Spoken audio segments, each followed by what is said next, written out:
Welcome back to Man Down Sports. As you can see from the thumbnail, we go start with Shannon Sharpe Gilbert Arenas. They was on his nightcap episode last night, or maybe a couple of nights ago. They was talking about this. But I like what they said. It was interesting what they said. I'm gonna give it a couple of seconds to let everybody get in here. We are live. This is a live call-in show, man. So get ready to come in and add your comments in here. You know, of course, add them in the comment section. But after each topic, just like always, we'll be having the phone lines open for y'all to call in. But yeah, who all in here today, man? Let me see who's all in here. Y'all go ahead and hit me up in the comment section. Let me know who in here and where y'all from and all that good stuff. And have y'all been enjoying the content we've been producing and putting out there? Of course, we had a full panel back on here again Friday. If you enjoyed that on Friday, if you missed it, go check that out. But yeah, so I got 3 good topics today that we go over, man. We go cook today, man. You know what I'm saying? So we're gonna start with this Shannon Sharpe thing. Yeah, let me know where y'all coming from in the comment section. Let me see who in here. And before we get started, what's up, Josh? What's good, big dog? Long time no see. Roland Curtis always up in here. What's up, big dog? Los Angeles. Oh man, we kind of close. I'm about an hour away, hour and a half maybe. I'm about an hour and a half away from Los Angeles. I don't go there that often though, unless I'm going to the airport. Yeah, salute to you too, Josh. Josh, my dog, he be up in here showing support and stuff like that. All right, before I get started, man, this episode is about underdog fantasy. Underdog Fantasy is the best place to play fantasy sports. I want to tell you about the easiest way to get in on some NBA action with Underdog Fantasy and their pick'em game. Just find your favorite player or any player for that matter, pick higher or lower on that player's stats, and you can win up to 20 times your money in one night. Pick between 2 or 5 players to fill your pick'em entry. Get every pick right, and you can net yourself some serious cash. Use the promo code Man Down Sports, and you can get your deposit doubled up to $100. You got to check on the map to make sure your state is eligible to play Underdog Fantasy. But as soon as you do, and if your state is, go ahead and download Underdog Fantasy's app. Use the promo code Man Down Sports, and you can, like I said, you can get that $100 match on your first deposit. And I would want to thank Underdog Fantasy for sponsoring Man Down Sports. Somebody said there's something wrong with Shannon Sharpe. Nah, man, I think Shannon Sharpe thinking very clearly, man. He's thinking very clearly. So as I alluded to at the beginning, and hit the thumbs up while y'all coming in here as well, man. Make sure y'all hit the thumbs up. Share this as well. Add some more people to this stream. Let's get everybody in here so we can get this conversation started. So go ahead and hit the like button and hit the share button as well. And if you're not subscribed, go ahead and subscribe for sure. If you're watching us from Facebook, head over to YouTube and watch us from there and give us a sub there as well. So Shannon Sharpe, you know, he do his nightcap. He usually do it with Chad Ochocinco. And when Chad Ochocinco is not there, he have Gilbert Arenas on there as well. And I like when Gilbert Arenas is there because now you got a basketball guy sitting down with a football guy and they're having good conversation. And I'm a basketball guy more than I am a football guy. So I appreciate having Gil on there. So they had a good conversation. And the topic of LeBron, Kobe, and Jordan came up, and pretty much Shannon was just giving all 3 of them their roses, man, giving them their flowers, and he's talking about how with those 3 guys, you knew they was gonna empty the clip and they was gonna leave everything they had out there, and I agree. But then they started going into a different conversation and said something a little bit interesting. And you're here toward the end of it. It's a long clip; it's about 5 or 6 minutes, so I'll be stopping it in the middle of it, but they said something real interesting toward the end that I really want y'all to hear, man. So check this out. Jordan's purpose was to be the greatest ever, right? Yes. So with that being said, that's him getting better okay, this is what I need to bring in. So when he went into the summer, he self-checked himself. He didn't go off the glory of the accolades itself. It was just, he was a hard worker. Yes. Right? Yes. That was the model Kobe followed him. Yes. Right? I'm chasing that. I'm not chasing the NBA players here. They're not on my planet. I want that dude. Yeah. Right? Guess who LeBron is looking at? So because they're looking at the same 2 men, they have to keep going. Right? And I tell a lot of players that do not follow someone that's not on the planet. So when you look up, you can see how far so you can keep moving forward. Right. You start looking in real time, this guy's here. No. Look at Michael Jordan. Look at Kareem. Look at these guys that they look like it's impossible to catch them. Right. And when your career's done, even if you didn't get to them, you're going to be far better than the people you was on the same planet with. All right, so that's Gilbert's spiel. And listen to what he's saying. He said Michael Jordan's purpose was, number one, to be the best player possible, right? And you hear Michael Jordan talk about that a lot. You hear him talk about how he wanted to perfect this game and how he would study players like David Thompson and Dr. J, Elgin Baylor, Jerry West, those guys, those big guards that can post up and pull up from the mid-range. He was trying to perfect his game on both ends of the floor. So his motivation going into the summer, even after he won a championship, was all right, how can I get better again? And how can I get better again? And how can I keep getting better? And we all seen that Michael Jordan, we thought it was this athletic freak at first. And then we've never seen someone that athletic, that much of a freak athlete also get in the lab and become so technically sound, right? Like somebody like Floyd Mayweather is technically sound because that's his best weapon, because he's not a big guy. He probably don't have the punching power that someone like I don't know, Winky Wright might have at his or somebody like Roy Jones or something like. He might not have had the punching power, but his technique was so perfect and technically sound. But you've never seen someone with a freak athleticism. You never seen someone like Deontay Wilder also be as technically sound as Floyd Mayweather. So most people have either or they have a small combination of both, but no one was the most freak athlete and the most technically sound and also the most fierce competitor on both ends of the floor. That combination right there just makes it just unreal. So what Gilbert is saying is right. Yeah, him chasing perfection for his game was his motivation, not so much stats or anything of that nature. Shoot for the stars, and if you land on the moon, you're still pretty damn high up. Yes, sir.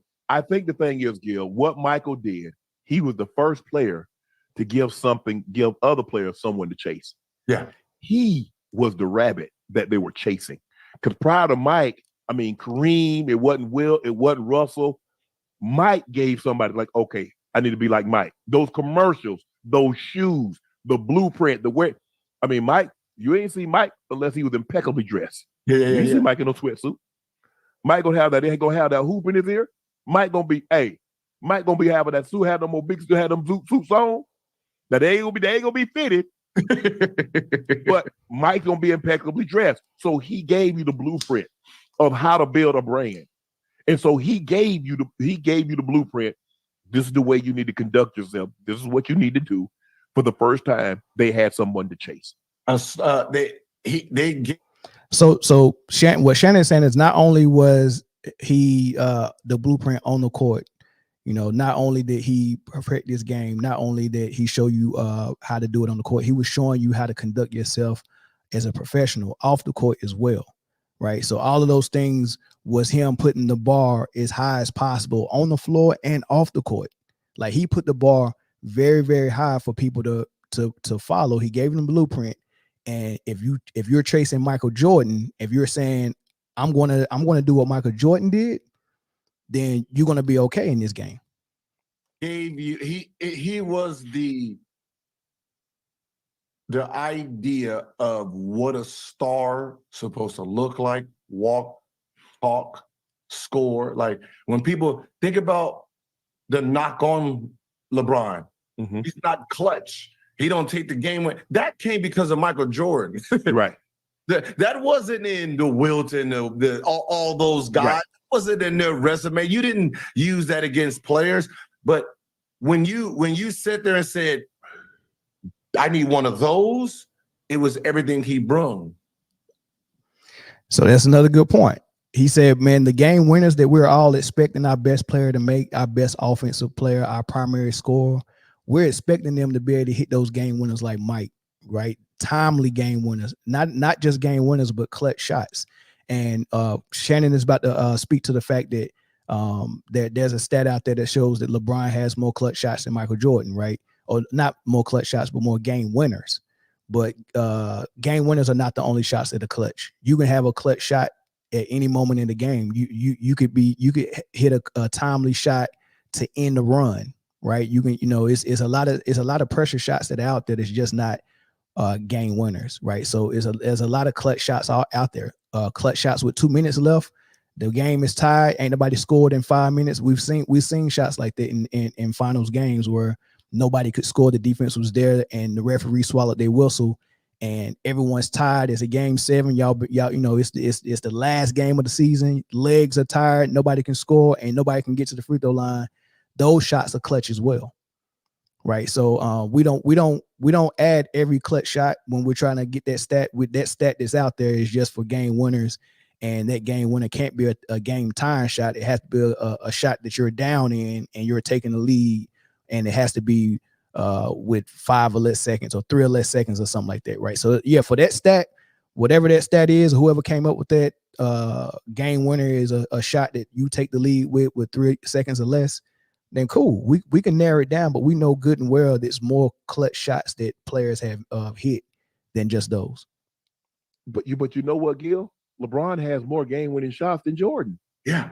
So this notion that he isn't clutch, people started that myth. It got perpetuated. See, people feel if I tell a lie enough, people are starting to believe it, even though it's not the truth. And so, repeating a lie doesn't make it true. But if you tell a lie long enough, people will start to believe it as the truth. Go back and look at LeBron in the playoffs. Look at LeBron against Indiana. Look at him against Chicago. Against us too. Y'all, look at that team he got to the NBA Finals against the Celtics. That was a 1-0. You mean to tell me he wasn't clutch? You know what it is? It ain't about the clutch. It's about how that clutch shot looked. Right? Yes. When you think about all of Jordan's clutch shots, they just looked like it looked like movie scripts, right? So, and the reason why Michael Jordan's clutch shots look like movie scripts is because it looked like he was so technically sound. It looked like the way you practice it in the gym with no defense on you, or the way you practice it in the gym when you got a teammate on you or something like that, right? In order for you to all right, put it this way.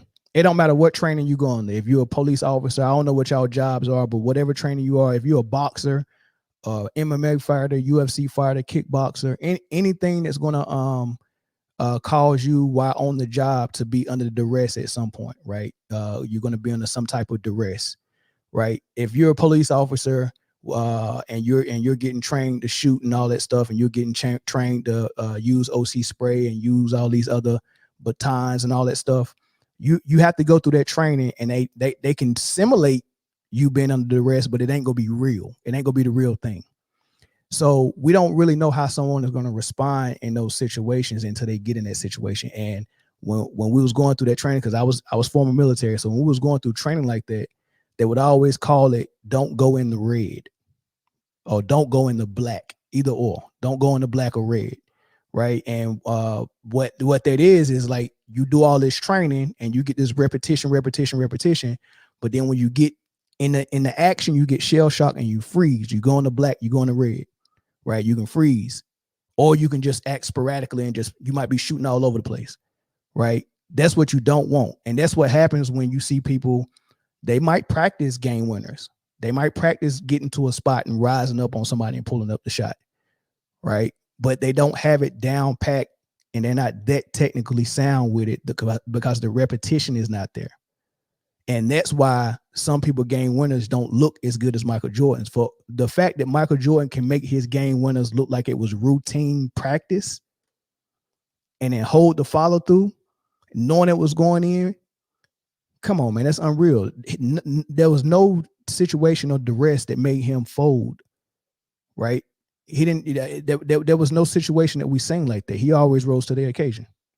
Oh, the pose. You remember the double clutch against Craig Elo? Yeah. Craig Elo was got to block it. He moved it to the. He moved it back this way. Like got it. It's the whole. That's why I said it.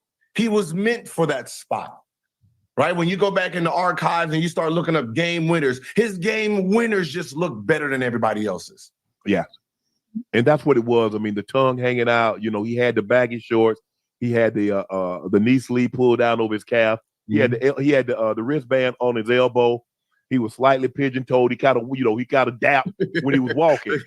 And so, and when they came out, I mean, I think it was Gatorade that came, Be Like Mike. That was it. That was it. That might be the greatest. Look, that might be the greatest because now people associated that. That's who I want to be like. And the shoes just took it to a whole new level because people actually believe that I ain't you. That's them shoes that got you doing that. Man, let me go get me a pair and I have me a 40-inch vertical. Hey, everybody, you had light-skinned men out there cutting their head, trying to look like Mike. Yeah. And it didn't matter what color your team was. You could be green and gold. You could be black and gold. You had a red and white shoes on. Bro, that don't even match. You need to get a black uniform. You got to get an all-black uniform, man. I mean, you saw guys with all different kinds of colors, and they had the Jordans on. And that's what I'm saying. Nobody, I don't care how good the shoe is. There might be a shoe that comes along, it might add 3 or 4 inches to your vert. It ain't passing the Jordan. You got too big of a lead. It's the ideal of perfection. Mm-hmm. Right? It's the idea of perfection. And if it don't look like it, right, it's never going to measure up. And there's nothing that's going to come into the league that has everything Jordan had. Not in our lifetime. No, it's not going to happen. And so that's where we are. I mean, there's nothing that's going to come into the league that's going to have everything that Jordan has and everything that they were just talking about on the court, off the court, right? For you to have the game, for you to have the athleticism, for you to have the technically sound skills, for you to have the success, for you to have the killer instinct, the guts, the 6-0, that bar is so high, right? In order for someone to come in and start the conversation where we're debating him against Jordan, your bar has to be that high as well. As a player, not statistically. As a player, you have to be as good as Michael Jordan. And then if you even match Michael Jordan as a player, you have to either exceed him, and then you have to exceed what he was off the floor, and then you have to exceed what he was as far as success. So 6-0, you got to do something better than that. All of those things. And what we're seeing from some of these players now is they're trying to take a back door to it. If you to being the GOAT, there was a straight line, a linear success of him becoming a complete player, winning, and we consider him the GOAT. What some people are doing, like LeBron, is he's realizing he can't become a complete player as Michael Jordan. He's never going to shoot over 84% free throws. He's never going to develop that mid-range. He's never going to have footwork as good as Michael Jordan. He's never going to have post-game as good as Michael Jordan. He can't play 82 games for 10 seasons out of 13. All of those things, he can't have the shoe that's better than his. All of those things. He can't have the undefeated finals record, right? So the bar is this high, and LeBron realized halfway through his career he can't reach that bar as a player or any other way. So he thought of one thing. Well, I can get the stacks, which was a detour to trying to be the GOAT. That's not Kobe's approach, though. That's not what Kobe did. Listen to how Kobe talks about Michael Jordan and how he wanted to get as sharp as Michael Jordan. He came in and looked at Michael Jordan and said, that is the sharpest tool in the shed. He is the most technically sound basketball player I've ever seen. I want to be that technically sound. LeBron's not saying I want to be that technically sound. He's saying I want to get 6 finals and I want to destroy the stat books, and then I should be considered the GOAT after I do that. Kobe was like, nah, I want my game as sharp as Mike's, and then I want to win as much as Mike. I learned a lot this game. A lot about how technically sound Michael was. Because there's one thing in watching him play, and then there's another thing in playing against him. His technique was flawless. I wanted to make sure my technique was just as flawless. Been down a half court, and he wanted to know how, when I turn around on my jump shot, how to feel the defense. I told him you should feel the defense with your legs. Once you feel the defense with your legs, you can take advantage of that. That was very inspiring for me. People have been talking about comparisons with Michael Jordan for years, but more now than ever. Why? Let it Look, go. look, Leave I'm it just, alone, I'm just asking. Can I man. just ask the question? Can I just ask the question? Jeez. 3 titles, could be a 4th in a matter of weeks. League MVP, could be Finals MVP. And by the way, you go and win the gold this summer. Only one other person has done all of those things in one season, which is Michael Jordan. How you gonna get mad at that comparison? I'm not mad at it. You're talking about the greatest that ever played the game. Okay. Come on. I mean, let me do me. Right. Just let me do me. But does not Kobe want to be the greatest? Yeah, I want to be compared with Michael Jordan. But don't you want to be the greatest? I want to be the best I can be. You understand what I'm saying? Like Michael is Michael, and I've learned so much from him. And he and I always talk. I could pick up the phone and call him, and he's always there for me. And but you gotta let me be me. You know, we're different people. He said he wanted to be as technically sound as Mike. He was asking Mike questions in an all-star game.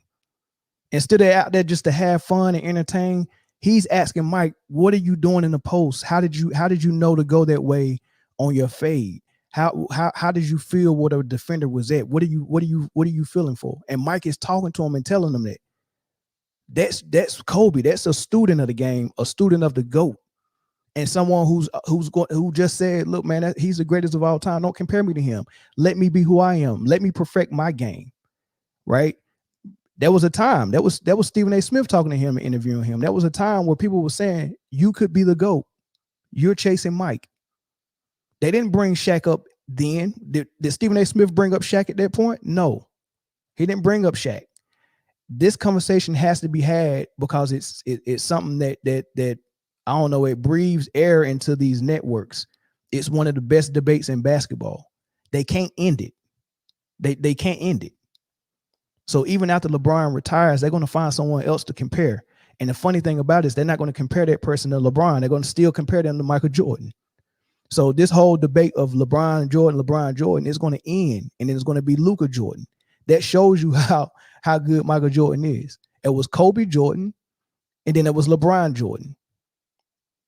It's never going to be someone than LeBron because the bar is this high for Mike, where Mike set it at. And then if we put someone else as the GOAT, that lowers the bar.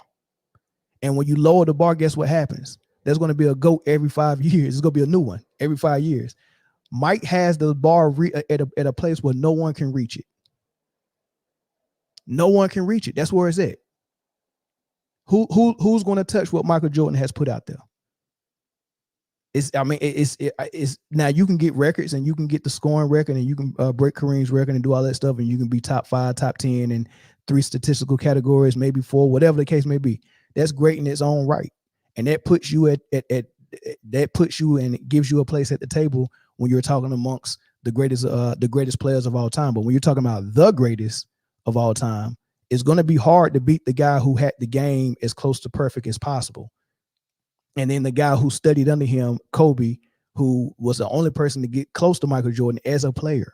You can poke holes in Kobe Bryant's resume and say he played with Shaq for 3 years and got his 3 rings and all that stuff. You can say all that. You can say his field goal percentage is 45% instead of 48% like Mike is, or 49 like Mike is. You can say that, but that's it. That's all you can poke holes in. You can say he played with Shaq, and you can say his field goal percentage is 44%. But other than that, what else you go poke a hole in for him? His game was almost airtight. A lot of people vouch for it, and that's why, like Gilbert was saying, or all these other people I've been saying is I've been showing they're so different from the analysts that's on ESPN and on Fox Sports. The analysts will go straight to the stats and they'll form a conclusion. You don't even have to watch the game to form a conclusion the way ESPN does it. But when you watch the game, it's easily going to be Kobe. I'm gonna play a couple of more things and I'm gonna open the phone line up for y'all. Hopefully my Laker legacy will be that of a champion. I mean, that's why we play. That is the most important thing. It's number one. It's not about how much you like the person. It's not about how many points that person scored. It's not about how many assists that person had. It's how many championships did they bring to the city of Los Angeles. That is the most important thing. Truthfully, it's really about winning. It's not about being coddled. It's not about being catered to. You have a responsibility to the city of Los Angeles to bring championship banners back where they belong. That is your responsibility. You have to understand that nothing else matters. Second place does not matter. Second place means you're the first loser. You have that mentality here. That's what gets you there. This franchise does not hang division banners. It does not hang conference championships. We hang one banner and one banner only, and that's NBA titles. Right? So you have to start there. You have to understand that that's what this is. And you may not like it. You may think it sucks. You may think it's not great sportsmanship. Get over it. It is what it is. This comment on the screen, Nuggets fan, that's false. MJ was considered the GOAT in 1990 when he had 0 chips. I don't know if he was considered the GOAT in 1990. I don't know about 1990. But yeah, you might be right. Before he got, I don't think it was before he got a chip. I want to say he at least had 1, maybe 2 when people start talking that GOAT stuff, right? But that goes to the point I'm making anyway. It wasn't about stats or rings or none of that. It was about how complete of a player he was. It was about that most people would profess that that's the best player I ever seen. So that's where it starts. So once we identify the best player we ever seen, then you're on GOAT watch, right? And that's why so many players that come in and they start off real fast and start off hot, like LeBron did, or like when Kobe started picking up steam. I'm trying to think who else might have been in that category. Not a lot of people. Maybe LeBron, Kobe, maybe even Wemby right now, right? Once you start off hot, you're on GOAT watch, and now we want to see what you're going to do. How good are you going to get? How much you going to win? Because when Michael Jordan was on GOAT watch, when we was like, oh man, that's the greatest we ever seen. I don't think I've seen nobody this good before on both ends of the floor. And then we seen him elevate every single year and keep winning every single year and keep raising the bar every single year. And he raised the bar to a point where it's unreachable. Because first you have to be a complete player as he was. Only person who's gotten close to being a complete player as he was Kobe. There's too many holes in LeBron's game. He's not complete yet. So GOAT watch never started for him where it started and ended. It started when we seen him doing great things in Cleveland. And then the failure after failure after failure. And then, join a super team. Instead of him going in the lab and continuously getting better at his game, the answer for him when he couldn't get over the hump was, let me find 2 more superstars to join me. And then he failed with that. And then he said, let me get 1 more superstar that's past his prime in Ray Allen. Now I got Ray Allen, Chris Bosh, and Wade, and me. Now let's go get some rings. And what that boils down to is we don't accept that offering. It reminds me of a story. I don't know if y'all read the Bible, but it reminds me of Cain and Abel. They both gave an offering to their maker. But Cain's offering came from picking fruit off of the tree. So he shows up with a basket of fruit. How easy do you think it is to go and pick fruit? Like the tree did all the work. The tree, so whoever planted the seed and it ranked, God made it rain, that tree grew and grew figs or grapes or whatever came off that tree. He went and picked those off. That's work, but it ain't hard work. It's work, but it's not the hardest work. His brother Abel went and grabbed the firstling, the fat from his flock of sheep and killed it. You got to kill it. You got to go out there and kill it. You got to kill it a certain way, a proper way, so the blood don't, contaminate it. Then you got to shed the fur off of it and skin it and do all that stuff and prepare it, and then burnt. That's a burnt offering. You send it to your maker. Which one was the most work? Which one was more respected? And you can understand that Bible verse when you read that, because one person took the lazy way, the sleazy way, the shortcut, and went and picked some fruit off a tree, and the other person went out there and did work and sweat and gave him a real true offering. And he respected that offering, and he didn't respect Cain's offering. So right now what we're looking at is we're looking at the hard work that Michael Jordan did. Man, I can't get past Boston. I can't get past the Pistons. But what was his answer? Let's get back in the lab this summer. Let's lift weights. Let's get bigger. Let me hire Tim Grover as my trainer and let him work me out. And I want to get stronger and bigger. I want to get more balance. I want to do that. And guess what? I'm also going to get Tim Grover to my co-star, Scottie Pippen, for free. Hey, go work out Scottie Pippen as well, because I need him to be as strong as I am. we need to come back and we need to beat these dudes that's knocking us around. And then you get over the hump and then you start winning. That's respectable. That's an offering that we can accept. And what LeBron is doing is saying, I'm going to take the shortcut way, but I'm still giving you an offering. I still got 4 rings. Accept these 4 rings. And we're saying we don't accept your 4 rings because you did it in a way that was way less impressive and way easier than what Jordan did and what Kobe did.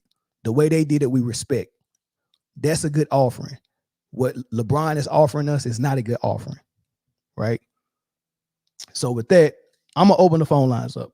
Let me put the phone number up there, and y'all call in and weigh in and let me know what y'all think. Do you accept the offering from LeBron James? Is it the same thing as what MJ offered us? I'm looking at some of these comments. Hey man, come on, MDS chat, man. Y'all got to be better than that. Y'all know this is a call-in show. Y'all can't be in here scared to call in, man. Somebody got to hit that phone line. I want to hear what y'all think. Even if you disagree with me, it's fine. I'm not a person that's not gonna be able to hear your side and have a logical conversation with you. I'm not like that. You know what I mean? If you disagree with me, I want to hear what you think. If you agree with me, I want to hear what you think as well. So either way. Dana, what's good? No, my guy, what it do, man? I'm good. Yeah, man, I want to get in here because you using a lot of good analogies. That man on his game today, ain't he?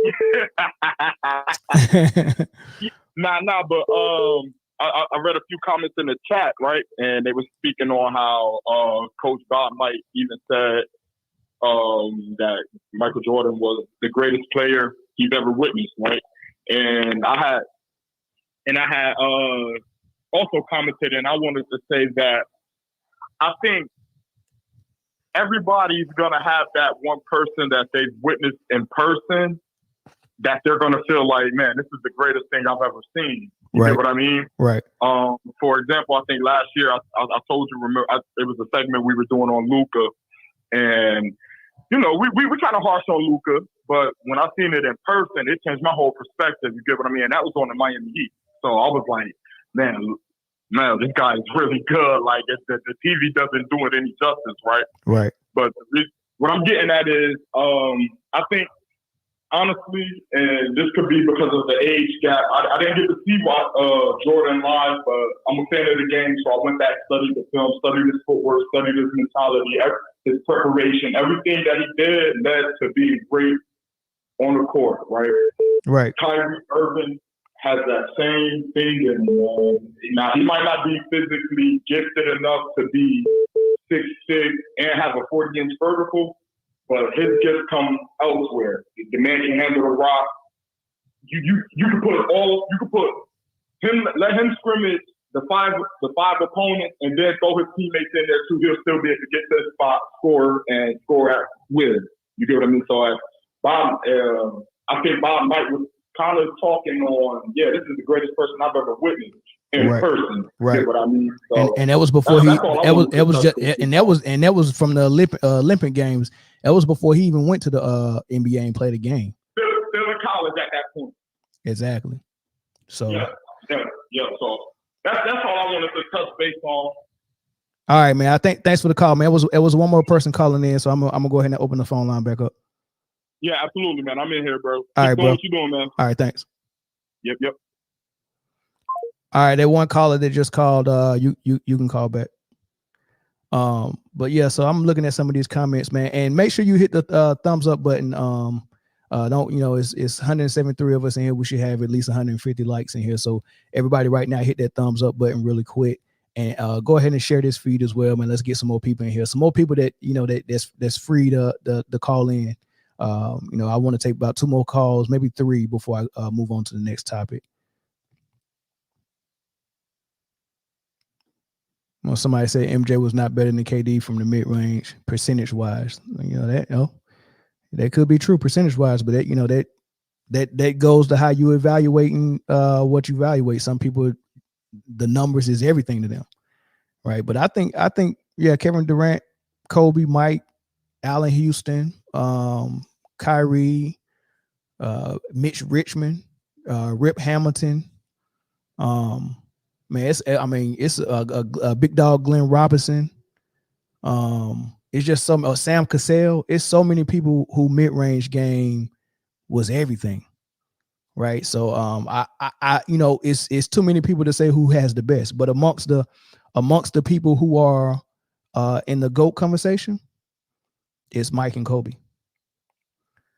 DC Slim, what's up, man? I got you locked in. What's going on, big dog? Man, damn, what it do, man? How you feeling? I'm good, man. How you doing? I'm good, man. Check it out, man. I don't even like to mention old LeBron's, Lance Armstrong, James in the same sentence as MJ and Kobe, right? Right.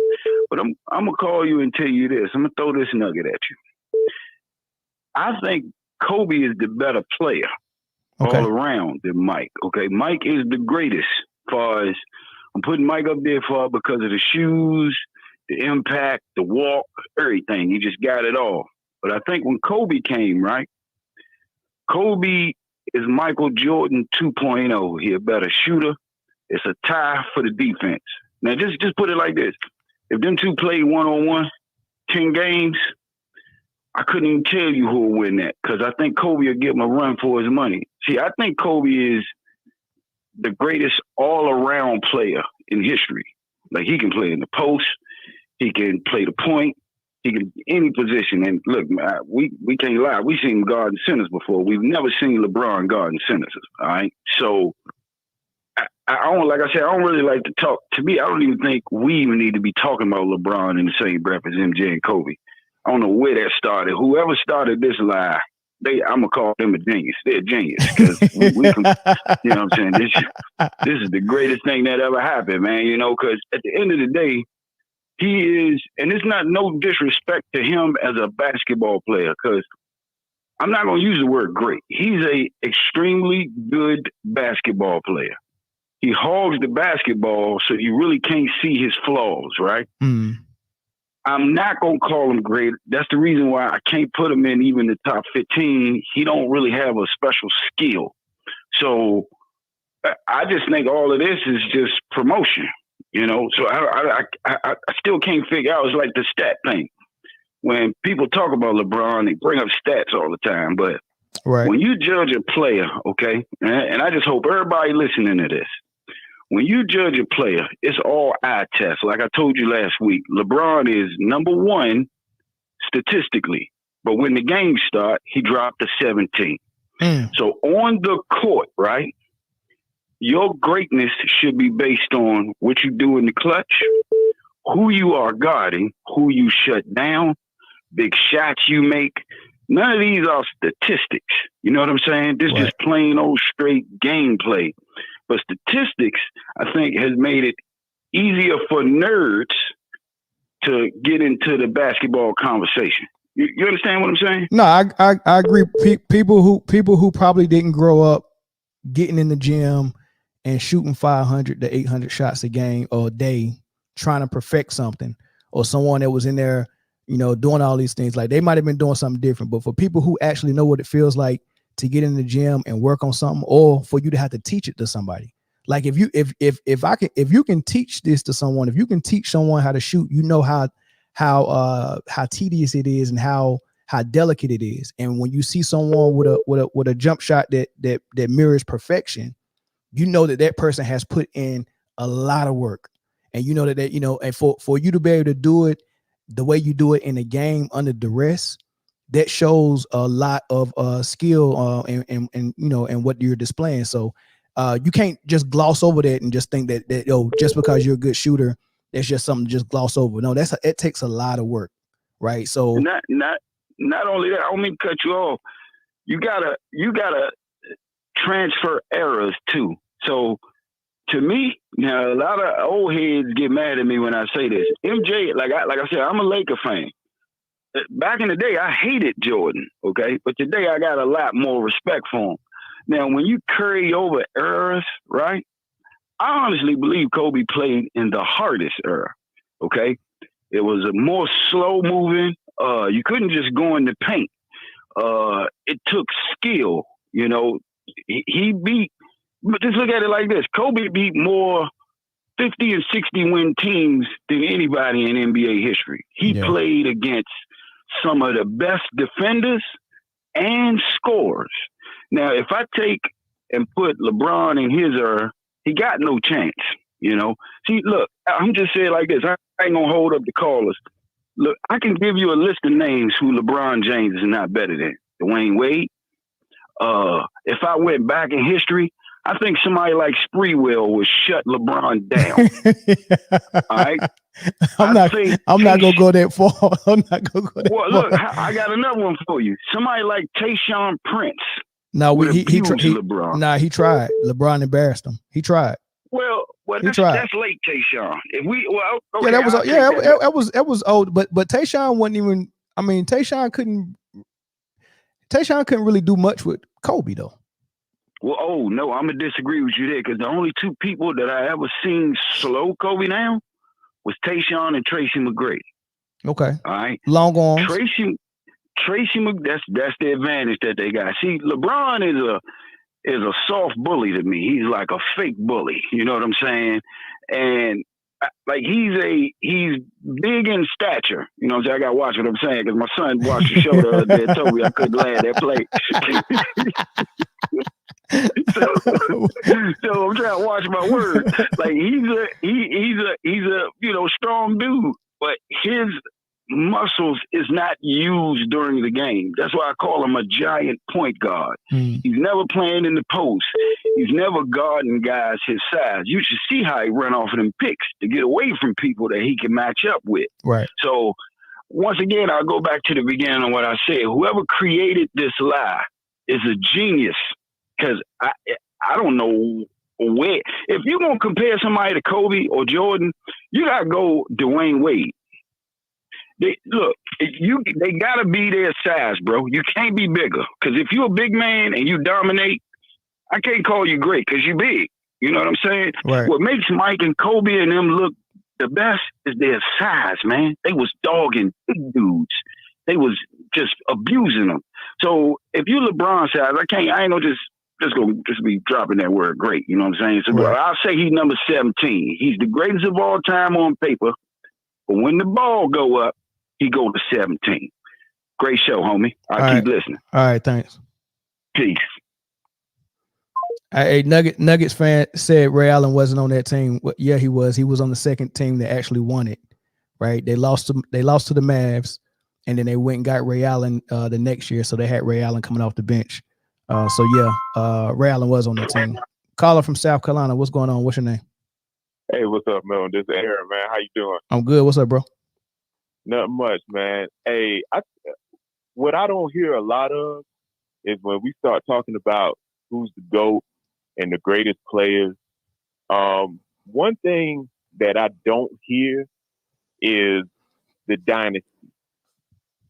Okay. Out of all these great players, we can name Magic Johnson, right? Larry Bird, Michael Jordan, Kobe Bryant. You can even put Duncan to some degree, and Steph Curry.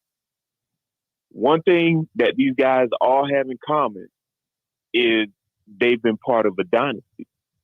When you look at LeBron, with all the help that he's had throughout his whole career and the attempts of putting together these stacked teams, he hasn't been part of a dynasty. He doesn't have a 70-win season. And he's been swept in the finals, twice now in his career? 2 sweeps and a gentleman's sweep. 2 sweeps and a gentleman's sweep. And when you go back and you look at all the greats, the top 5, top 10 players, I don't think that ever happened to them. Yeah, I mean, think about it. So yeah, when you do think about it, you do have a 70-win team with MJ for sure, right? With Kobe and Shaq, you have a team that went in the playoffs and freaking almost went undefeated until they lost that one game to Iverson in the finals. that was dominating, and they three-peated. So you got a Bulls that three-peated, won 70 games. You got a Lakers team that three-peated and then went back to back with just Kobe and Gasol. Like those are great things, and they kind of overachieve. But when you put a super team together and you have so much talent around you, and then you promise 6 rings or 7 rings and only deliver 2, and then you leave. Exactly. That says a lot. And then you can't win 70 games. Now at that time, especially the Miami Heat. Well, actually, even the Cleveland, his last 2 years in Cleveland, they won 60. What? They went 66 and 16 one year when they got put out by either Orlando or Boston. Orlando, yeah. Great defensive team, great head coach in Mike Brown. Number one in defense. They was doing that thing, and they were on. Like people would say, he drug bums to the finals, but you got to look at every playoff team that was in the East. They was on par or worse than what the Cavs were, because if LeBron is easily the best player in the East, right, and he was going head to head with Gilbert Arenas and the Wizards, Gilbert Arenas is half the player that LeBron is. So you already have an advantage, and Gilbert Arenas didn't have all-star Hall of Fame talent helping him either, right? And then everybody that was playing in the East. Didn't Gilbert get hurt? Wasn't he hurt in that playoff? Not the first one. LeBron's first playoff series that he played was against the Wizards, and that's the series. I think he hit a game winner in either game 1 or 2. I think he hit 2 game winners that series, but they were both layups. They were both layups, and one of them he traveled really bad and they didn't call it. I remember that. And then the other one was Gilbert missed them free throws in the clutch, which was crazy. After LeBron whispered in his ear. And you know what? Gilbert probably was on the payroll then. That's why he captain for LeBron right now. And you make a good point. Right there. Yeah. That's what I'm calling, because I'm like, man, when you mention Kareem, and to be honest, I understand Kareem got the accolades, but when you start talking about those 6 rings, like Kareem could not get the rest of his rings without Magic. When Magic got there, Kareem won 5 more. So in my little list, I got Magic above Kareem, and then I got Jordan, Kobe, Magic, Kareem, and then probably Dr. J, Bird, or you could flip those 2, because I think Dr. J don't get the recognition he should get because of the ABA, and he was terrorizing the ABA. So I got Dr. J up in there, but just going back to the conversation, like LeBron has not been part of the dynasty. You look at all the greats and you start talking about stats and points and, whose game is better and this and that. You also got to add in, was he part of a dynasty? Right. Let me ask you this before you get out the phone.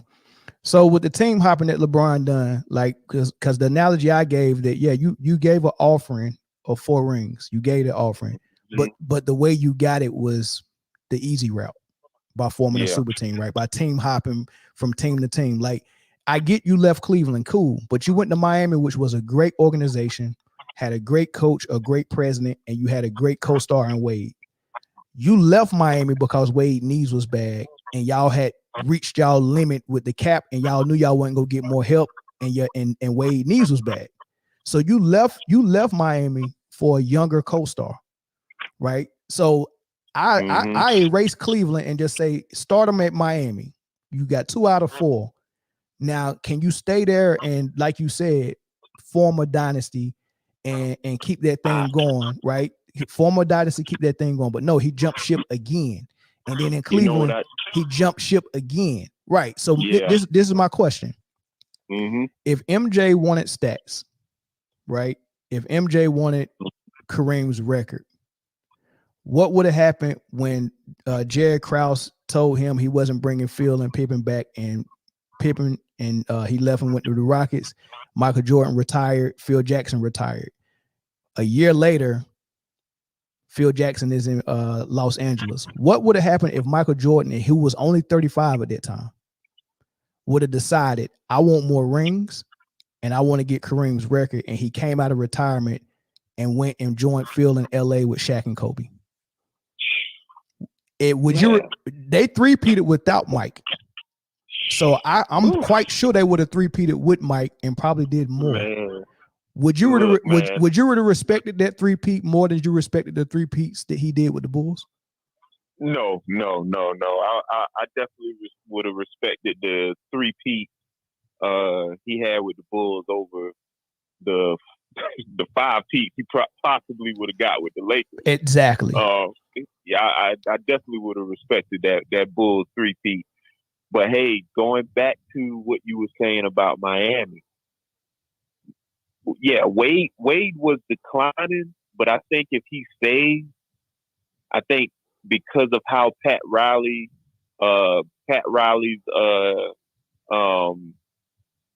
way to set up that team and build that team around those LeBron, Bosh, and Wade, I think Miami wins one, maybe two more. I think he gets another one. I think if he stays, he's part of a dynasty. Yeah. But Pat Riley, see, this is going to be the problem. And when he retires, I think this is going to overshadow a lot of his accomplishment is him wanting to have control over these organizations. And I believe the big part of why he left Miami is Pat Riley would not give him control. And we're seeing that it's more, I mean, we've seen that when he went back to Cleveland. Right. And he demanded to get, love. But we're seeing that more now with the Lakers roster turning over every year inside the season, trades every year. Like, we're seeing it more now.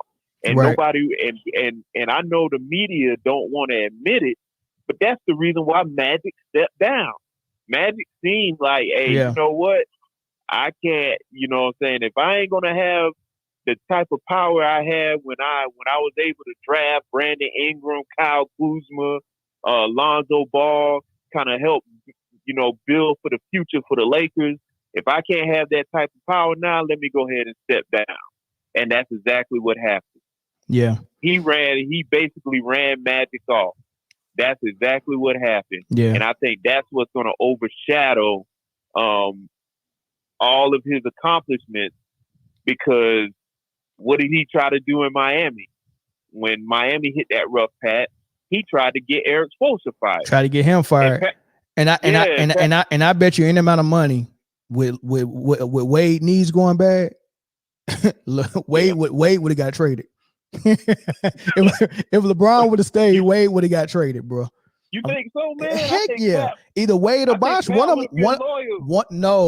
was getting. Listen, come on. He left Wade without telling him, and then when he needed help in Cleveland, when he felt like that team wasn't doing good, they made all those trades in the middle of the season. They brought Wade over there.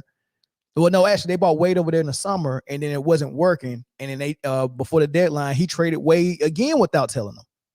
But he left Wade in Miami without telling them, and then brought him to Cleveland 2 or 3 years later, and then traded him in the midseason. I think to the freaking Bulls or something like that, man. I'm like, man, this dude is diabolical. So you don't think he would have traded him when he was in Miami and he saw his knees going bad? Because Pat Riley was running the show. But that's my thing. If Pat would have let him get the rings, like you said, that would have been one of his decisions he would have made. He would have got another co-star in there that was healthy. No. I said Pat Riley wasn't going to let him run the organization. Yeah, I know that. That's what I'm saying. I'm saying if he did, he would have traded Wade. Yeah. If Pat Riley would have handed the keys over to LeBron, I think LeBron would have got Wade traded and Bosh traded. But that's the thing when people talk about well, LeBron never played with a Hall of Fame coach and this and that. Well, actually, he did play for a Hall of Fame coach. It's just the Hall of Fame coach was up in the press box calling the shot, and that was a sample size of LeBron really did. LeBron don't want a coach that's going to hold him responsible and that's going to tell him, nah, you're going to do as I say. I think it's some truth to that. I think it's some truth to that. I mean, but yeah, I think he's somewhat coachable as well. He's a good guy, man. He's a good player. I think he's somewhat coachable, but I think he also, he's not as coachable as Mike was, man. For Mike, and I don't even think Kobe was at first. That's why Phil left after the three-peat. Phil, and that's why Phil put in the book that Kobe was a headache, right? But Kobe realized when he had to play with Smush Parker and Luke Walton all those years, and he realized, I was a knucklehead. I'm gonna grow up. I'm gonna, saying. And Phil came back, and then he was better for it. So, but let me clear this line. I got another call, Big Dog. All right, man. Good talking to you. All right.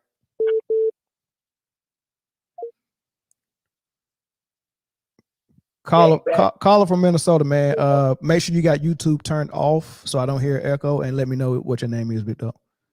Oh, before you even started, man, I got a super chat. Roland Curtis, man, thanks for the super chat. Doesn't betterment lead to greatness? ? I think that greatest is usually the best. Max Kellerman said the best / greatest is semantics. Russell averaged 15, Ori averaged 7, Kobe averaged 25, MJ averaged 30. MJ is the best. I agree, Big Dog. All right, go ahead. What's your name? My name is Mickey. Mickey, what's up, man? What you want to say? I just wanted to piggyback off of one of the other earlier callers where he was saying like Kobe. I do think Kobe is slightly better than Mike because I grew up in the era where I watched both of them. The reason why I'm saying that is because like Mike's shots, I noticed a lot of times with Mike's shots, especially like game winners and shit like that. Yeah. He's like wide open.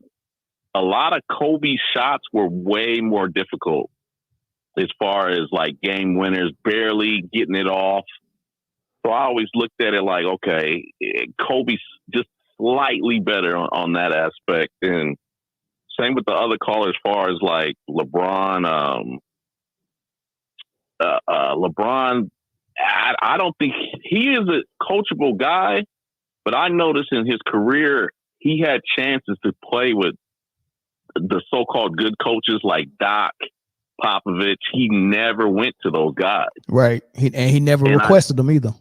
He'll rather get a rookie like Ty Lue, which is good. He gave a guy an opportunity, and he turned out to be one of the great coaches. But, I mean, for you to get David Blatt fired, who had a very decorated career overseas, who could have been good in this league, and for you and took you to the finals, y'all failed.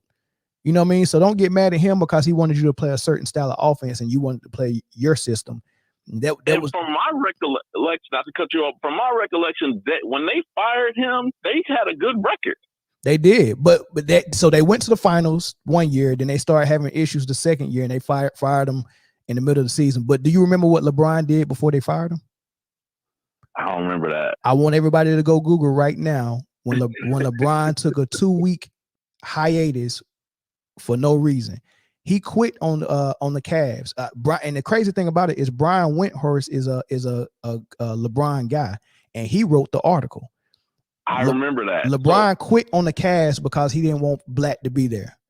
And when LeBron finally came back a couple of days later, they fired Blatt. So I think when he left, I'm taking a break, man. Y'all ain't gonna listen to what I'm saying. Y'all do it on your own then. And they finally was like, all right, we'll fire him. And he came back. Y'all Google that. LeBron James quit on the Cleveland Cavaliers. Google that and read that article. You know what? I remember that, but I also have a theory on that. And hear me out on this. I think he went down to Florida because I don't know if you remember when he came back all thinner and skinnier. I remember. And they was like, oh, he was working on his there's something fishy, some PEDs or something going on. Because he went to Florida and came back and he looked totally different. Yeah, that was a rumor too. Amount of time. Yeah, that was allegedly.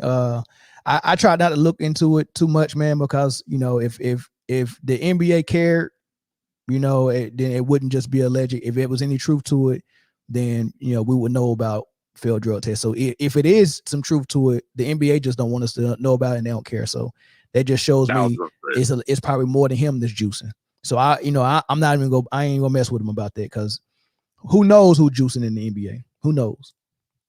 That's true. So I ain't gonna mess with it. But if that story does come out and it's true, I'll be all over it. Trust me. Well, here's the thing. I don't think they want to ruin their product. They don't. I think that's the only reason why it's not a story right now, because his name has been on some of those lists, if you know what I'm talking about. So, I just think they don't want to ruin their product. And I think there was one time Stephen A., this was years ago, he alluded to it, but I think the bosses might have knocked on his office door, was like, hey. Calm down with that. Yeah. But all right, man. Appreciate the call, man. Yep, stay up. All right, thanks, bro. Yep. I got one more clip for y'all, then I'm moving on, man. We already heard what Shannon and Gilbert said about MJ and Kobe. We heard what Kobe said as far as it comes to stats and things like that. I want you to hear what Michael Jordan said when he was asked about the stats. What impact does your statistical place in the NBA have on you? Well, that never drove me. The stats only add up when you put forth the effort and you don't worry about it. Good things happen to those people that work hard. If I sit here and play for the stats, I would have never retired in '93. Or I still probably be chasing Wilt Chamberlain's all-time, or Kareem Abdul-Jabbar all-time scoring lead. That doesn't drive me. It defines to some extent for people who don't know me, or 20 years from now would never know who Michael Jordan really is. But based on the stats, he must have been pretty decent. Those are only ways that I look at stats. Other than that, it's all about winning championships and winning. Stats that matter to me is the games that we win and the rings that you collect. Games that we win, rings that you collect. That's all he cared about. That's all Kobe cared about, right? That's the student and the teacher right there saying wins and rings. I do anything for those things. Wins and rings, I do anything. The difference between that thought process and LeBron's is LeBron, he want to win too, but on that priority list is also his personal stats. That's on his priority list. And it shows in how he plays. It shows the fact that he would rather run point forward than play off the ball and give somebody else the opportunity to be the point guard and make plays for the teammates. And I think he could have developed that in his game, because when he was a rookie, he was kind of playing like that. He was off ball. He would, he'll dribble pull up, the 2 dribble pull ups from mid range and stuff like that. If he would have kept developing that, he might have been the greatest player we ever seen. If he would have developed that, if he would have followed Kobe's footsteps and Michael's footsteps, LeBron could have been the greatest we ever seen. But instead, he went another route and was like, I get more stats this way. I get more attention and recognition this way. I get to control everything on offense this way. I get to control the flow. And then when he really realized that the media was on his side and he had got his 2 rings in Miami, and now, okay, I got that monkey off my back. Now they can stop saying I can't win. I got you too, right? But it was that offering that wasn't accepted. I got you too. So now let me go ahead and go kill these stats. Let me keep doing this. Let me go back to Cleveland. I'm leaving Miami because they got me playing in the system. I go to Cleveland, I can play in my own system again. And then I can handpick my teammates, because now I done won, so I can tell Cleveland, I know the formula. I went to Miami. I got the formula. Let me bring it to Cleveland. Give me control of everything. I want Kevin Love. Trade that number 1 pick, Andrew Wiggins, and get me K Love. Kyrie Irving can stay. He's good. Bring me J.R. Smith from New York and Iman Shumpert from New York. He was building it like that. He was orchestrating things. I got the blueprint. I know how to win. Give me control of everything. And then on the floor, he's in control of everything. And he gets credit for everything. And he gets all the stats because he's the point forward and the primary scorer. And now he got the media on his side to explain everything and tell us what we're seeing. But what you don't see is this man stopped playing defense. He had stopped playing defense, but guess what? That don't show up on the stat sheet. You have to actually watch the game and see that and be like, man, this dude is sagging off. This dude is never guarding the best player. This dude is not boxing out. He's not doing that because he's preserving himself, because he's doing everything on offense. And that's an imbalance. Basketball is 50% offense, 50% defense. Just because you're doing everything on offense and taking a break on defense doesn't mean just because your stats say triple-double or close to a triple-double that I'm going to say you're better than someone. Well, you got a player like Kobe that was off the ball and saying, I'm going to be a ferocious scorer and a ferocious defender. So I'm giving 100% on both ends of the floor. So I'm not a 50% player. I'm a 100% player. I'm a 360 player. And LeBron was been a 180 player, even though he was doing everything on offense and nothing on defense except chase down blocks. Super chat. Thanks for the super chat, Morris. Mike was more open taking shots because he was better at creating space. Kobe said that himself. Kobe and Mike was technically sound that way, and he was good at creating space, man. I mean, Mike was unreal, man. Mike was unreal. All right, if I ain't got no more calls, I'm gonna move on to the next subject. I got some comments down there. There's a lot of comments in there, man. All right, so Golden State Warriors, they lost again. And did they look good? Not really. Okay, one more phone call on this LeBron stuff. One more. Caller from Illinois, what's up? Oh, I guess I missed it. He said if there was no more calls, and he already moved on already. We can. I mean, what you got to say? We can make it quick. What's up? I was going to talk on Shannon Sharpe. Okay.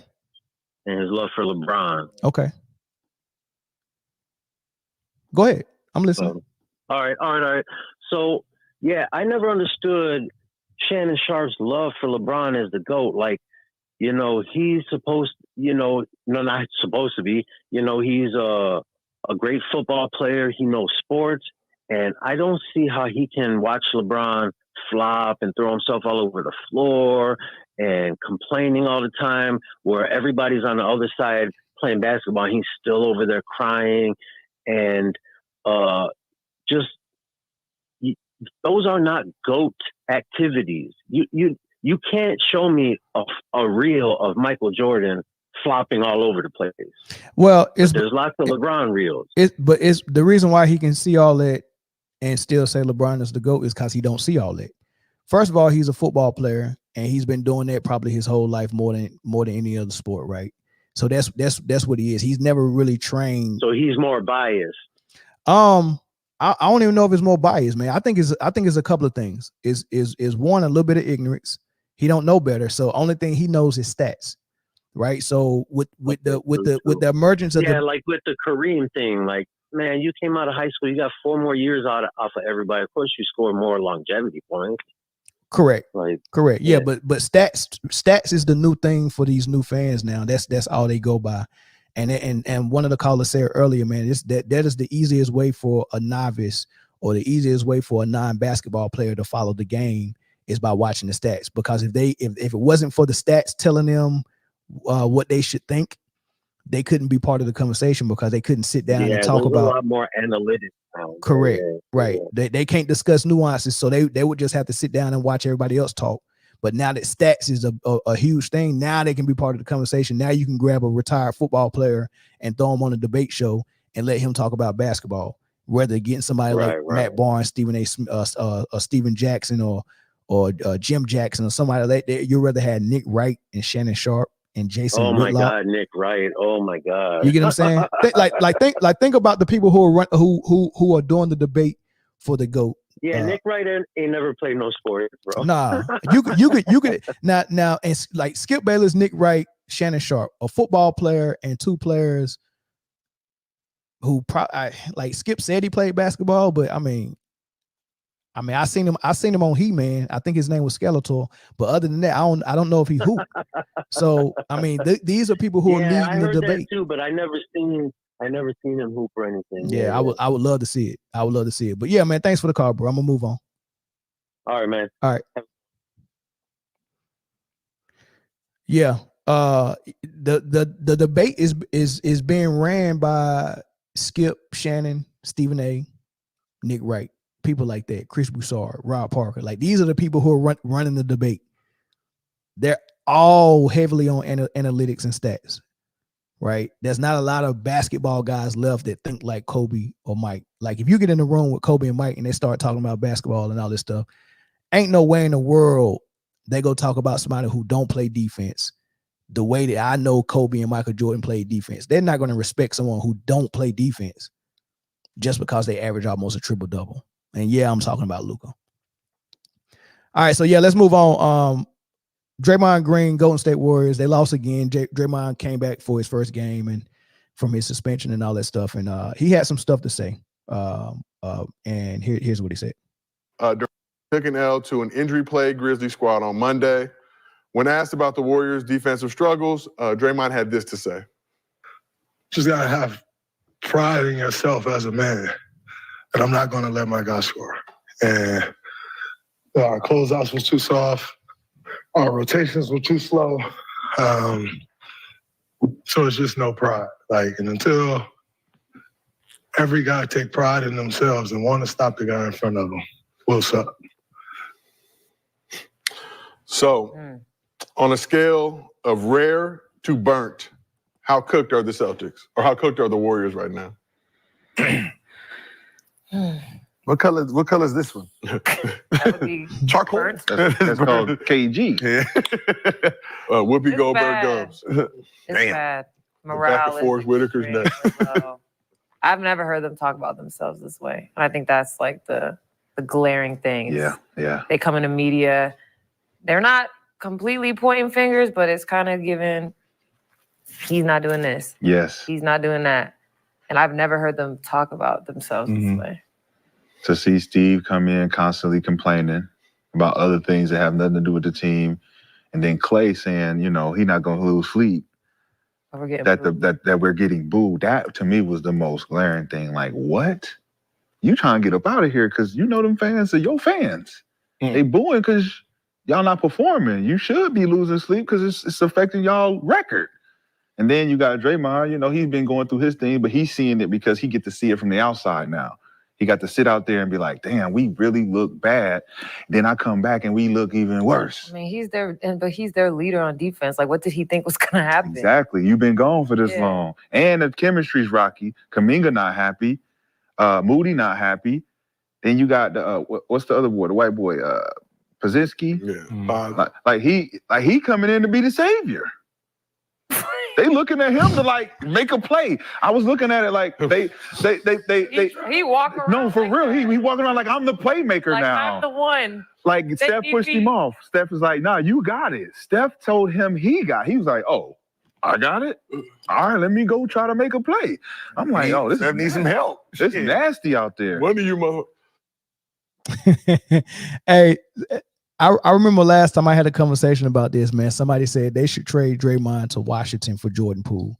That would be the funniest thing in the world if they was like, man, we made a mistake. We signed the wrong guy. We kept the wrong guy. We traded the wrong guy. Let's fix it. And they trade Draymond, get that cancer out of the locker room, bring Poole back, because that's exactly what's going on. What's going on with Golden State is the punch did more damage than they could fix. And they thought that Poole was going to, trading Poole was going to fix it, and it's not fixing it, and it's evident, right? And the people that was cool with Poole, DiVincenzo, Wiggins, Peyton, they're suffering the most. All the new guys are suffering the most because it's a split locker room between the old regime and the new regime, and they can't mend it. They can't fix it, especially as long as Draymond is there, and especially as long as he got away with all the hell he caused. Like, he still ain't got no punishment for punching Poole. He still ain't got no punishment from running KD off. He's only been rewarded with contracts. After he ran KD off, he got a lucrative contract. After he punched Poole and pretty much ran him off, he got a lucrative contract. After he went hell on wheels on the basketball court in front of millions of people and stomped somebody in the chest, we made excuses for him. And he kept hitting people. And then he hit Sabonis, and he hit Nurkic and all these. I mean, he just kept doing that stuff, and we just kept making excuses for him until we couldn't make excuses for him no more. Not me, but most of the people in the media and his teammates. They were enabling him. And when you got people that's sitting back watching that's not Steph and Clay and Kerr, because they're okay with it, they don't care, right? Either they scared of him or I don't know what the case may be. But these new guys is looking like, man, dude, this ain't y'all not go check dude at all. Y'all ain't go do nothing to him. Like this is what we're doing. This is what we got to deal with. And what you got right now is players that are out there.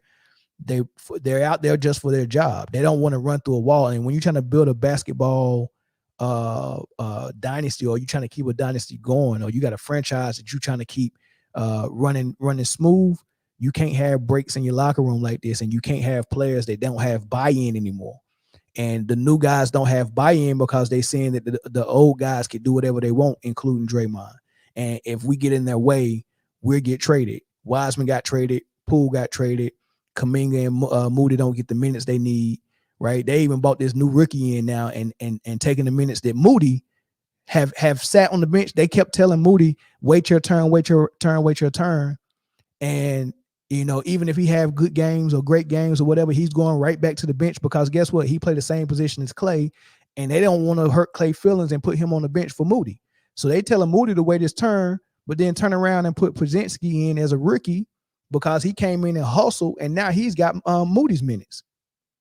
Like, you can't keep doing stuff like that, and the new guys are looking at it like, man, what the hell?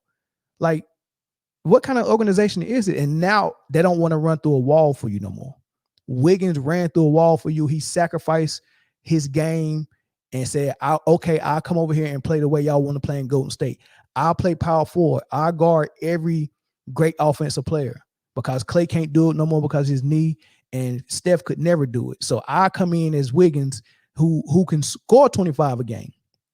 I'm going to come in and be a decent defensive specialist like Iguodala. I'm going to play power forward, even though I'm a natural small forward that can play the two guard. I'm going to play power forward for you. And I'm going to guard people bigger than me. He don't want to do it no more because that's something. Look, that's an out of body experience. I'm doing something that's not natural to me, but I'm doing it for the team. But now I'm saying that it's not a team no more. So the buy-in is not there. I'm not running through a wall for you no more. Neither is Moody, neither is Kuminga. They all want out. So that's the issue I see going on with the Golden State Warriors. The only way they can fix it is just to pull the plug and be honest with themselves and say it's over and get under the salary cap, get rid of Clay, get rid of Draymond, and move on with the new guys. You might even have to get rid of Wiggins because, I mean, he ain't gonna come back to you. There's no way he can come back. The damage is done.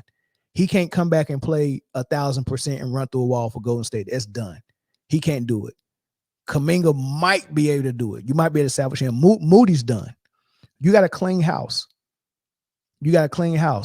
Wiseman was a great fit for y'all. Poole was a great fit for y'all, but y'all couldn't move on with this new regime because of Clay and Draymond. Stop trying to hog up all the money, man. But that's my thoughts on it, man. I'm opening the phone lines up again, right? Phone lines is up again, and I want y'all to call in and let me know what y'all think about this situation with Golden State, man. Are they done or not? Are they done or not? Is Golden State Warriors done or not? I just say my boy Real Takes over Fake Debates come in here, man. Y'all go over to his channel and get him a sub. Real Takes over Fake Debates. Salute to you, big dog. Y'all go get him a sub, man.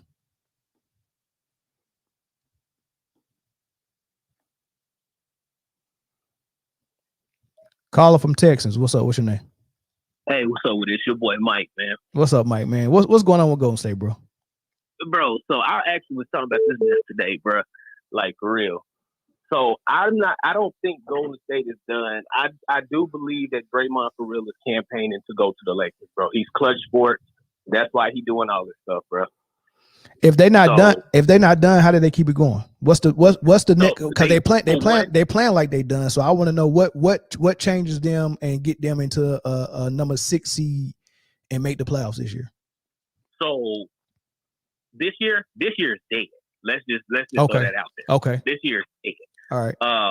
But what we're looking at is, like I said, Draymond, he got to go for sure. Yeah. He got to go because he started all of this. If people really pay attention to the Warriors, right? 2 years ago, they just won the finals, right? Prior to that, Clay was out. He comes back, they win the finals. The next year, Draymond Steals on doggone Jordan Poole. Yep. The locker room split. Yep. They should have got rid of Draymond right there. Yep. I agree. But they didn't, which split the locker room. So you got to mend it. Now you made a valid point with Steve Kerr. Steve Kerr, he shouldn't have he shouldn't have did it. Like he shouldn't have like advocated for him.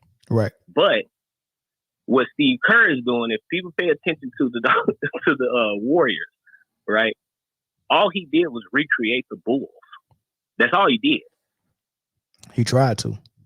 Explain it though. Explain it. All right. So, premier scorer, somebody who can't. It seems like this man cannot be stopped. Steph Curry, MJ. Okay. Klay Thompson, 3-and-D guy. What was Scottie Pippen? Not 3-and-D. He was D. No, he wasn't a 3. No. Scottie Pippen, my favorite player. Yeah. Like for real, he's my favorite player. But I think Iguodala was Scottie. I can see that. Actually, nobody brought that point up to me today, but I can definitely see that. But and Draymond's supposed to have been Dennis Rodman, right? But Rodman understood once he got with MJ, hey, I gotta lock in. Even though he did all that stuff outside, regardless, basketball, he was locked in. Yeah. So he tried to recreate, because like when you think about the big man, Kevon Looney, and things of that matter, everybody talks about Kevon Looney being, oh, he needs to be strong, he needs to be this. Bro, Luke Longley wasn't strong, he was a passive guy. Yeah. He got rebounds. The rebounds, he'll give you a bucket here and there. Kevon Looney, to me, is actually better than Luke Longley. So he tried to recreate the Bulls. But Draymond jacked it all up. You get rid of Draymond. Moody, you already said he checked out. I get rid of Moody. Actually bring a defensive big man in. You back in the game. Okay. All right, we'll see. We'll see what they do, man. We're gonna be watching during the trade deadline, man. We might do some shows when the trade deadline heat up, man. So we might be doing a trade show, man. So I hope y'all tune in for that. Thanks for the call, Big Dog. Hey, man, shout out to you, bro. I just subscribed yesterday, dog. Like, for real, you own it. Hey, man, I appreciate the sub, bro. For sure. All right. Yep. Roland Curtis, thanks for the super chat, man. Do you remember when Draymond said that he changed the NBA? He came with Steph and Klay. Delusion is real. No wonder that Draymond think LeBron is the GOAT. Yeah, he delusional. He said he was the best defender ever, and he said he changed the game with Steph and Klay. Dude, you didn't have nothing to do. The Iguodala is 10 times better than Draymond as a basketball player and can defend just as well, if not better. Right? Draymond didn't have to have that spot. That could have been Iggy. Well, I mean, I think Draymond can guard fours better than Iggy. You know, and Iggy is older, so you know he need to preserve his body. But when playoffs started, Iggy was very detrimental. He was very vital to that team. Especially that death lineup of KD, Iguodala at the 4, Draymond, and then Klay and Steph. Crazy lineup, right? So Draymond, dude, you was disposable, bro. You really was, man. Like, you know, this heart and soul thing has gone too far. I've never seen the heart and soul be the second most paid player on the team. That ain't what the heart and soul is. That's you talking about Udonis Haslem. You don't get that type of money being Udonis Haslem. You supposed to be a locker room leader, but we can do without just 7 points and 6 rebounds a game. We can replace that. It's other ways for us to defend great. I know Popovich wouldn't have put up with that crap. You would have been out of here with Greg Popovich. Greg Popovich ain't about to say, he's the heart soul, we can't get rid of him. That don't even make sense. Imagine Draymond on the team with Tim Duncan, Ginobili, Parker, and Kawhi, and freaking Draymond Green knocked out Tony Parker. You mean to tell me that Greg Popovich would come out and be like, he's the heart and soul of our team? We can't get rid of him? But Greg Popovich got rid of Kawhi because he wouldn't get with his program. What is Draymond heart and soul? That don't even make sense. He's the heart and soul we can't get rid of. We're not a championship team without heart and soul. Well, that means you're not a good coach if you can't build around one of the greatest players and greatest shooters in Steph Curry. If you can't figure that out and be a contender, because you telling me you're not a championship team without Draymond, but Draymond's on the roster now, and it's 2 years in a row that y'all like right now, y'all got the same exact record y'all had at this time last year. So evidently last year y'all wasn't nothing with Draymond, and you're nothing with Draymond this year. And the year before that, when y'all won the finals, y'all had to bench him against Boston because he was playing that horrible and he was getting outplayed by Iguodala and Otto Porter Jr. And then you let Otto Porter Jr. walk. You had to bench Draymond. How are you not a championship team without him if he couldn't even be on the floor for Boston? He helped you in one series last year. Poole helped you out more in the finals run than Draymond did. Only thing Draymond did was beat up Jokic, and they let him foul Jokic and bully him around because they didn't want Denver to advance anyway because Jokic didn't even have his guns. Jamal Murray was hurt, and Michael Porter Jr. was hurt. So Denver didn't had out all their guns. So yeah, when they faced Denver, Draymond Green was guarding Jokic and beating him in. But they won't let that happen now because Jokic is a marquee player. They got to call those fouls now because they're marketing Jokic and marketing Denver. So you can't beat them up like that. That's the only series Draymond helped Golden State in that year. Other than that, he was unplayable, and he was 100% unplayable against Boston. 100%. So I don't understand this. We're not a championship team without Draymond, and you convince your owner to spend another $100 million on him, and this is what he's giving you. That's embarrassing, man. I wouldn't even re-sign Kerr just for that. I probably would fire him in the middle of the season and trade everybody. Man. So, yeah, man. That's my thoughts on that, man. I take one more call, maybe two more calls on this one, and then we go to the final topic, man. One more call on this.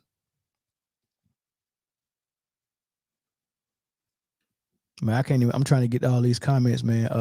I'm definitely reading the super chats if y'all sending them, but I can't get to all of them. Caller from Jersey, what's up? Can you hear me? Caller from Jersey, what's up? Yeah. Can you hear me? Yeah, I hear you. You hear me? Yeah, I can hear you good. What's up? Yeah, just staying real. So, like, I went to a Warriors game versus the Clippers back in the fucking David Lee era. Like, the Harrison Barnes era of the Warriors, the real Warriors, you know? The ones right before they won the champ. And when they were fucking up Blake Griffin and DeAndre Jordan and Chris Paul, you know? But they lost that game. I don't know, man. To me, that is a bitch. But, I mean, Draymond's a bitch, too. Well, why, hey, try to watch your language a little bit, man. Oh, sorry. I got you. So, I mean, like, but, like, David Lee, he is real. And so is Harrison Barnes back when they're on the Warriors. I mean, they won the year after. And I'm not saying nothing about Clay. Clay's good. He's almost like a Scottie Pippen. Clay's almost Scottie Pippen. Clay's Okay. really I think Clay's like Scottie, dude. And Scottie. You mean like Scottie in the sense that Future go knock his wife down, or like Scottie in the sense where he's a good number two? Like she back in the Blazers with Jermaine O'Neal. Okay. When they got robbed in Game 7, like the 24 free throw versus 2 free throw in the Game 7. Right. You know? I feel you. I feel you, big dog. I What's your name again?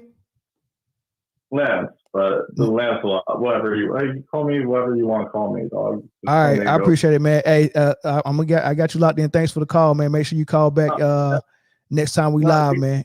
Anything is possible. Enjoy it, dog. I know it's possible. I know it's real. All right, big dog. All right, now. Hey, call back, Zoe. Anything is possible, man. Anything is possible. Shout out to Jersey, man. Yeah, Dino, shout out to Jersey. Them your boys and your folk. Yeah. That was a good call. I liked it. I think, what do you say his name was Lance? Yeah, call back, Zoe. I missed your call 2 times.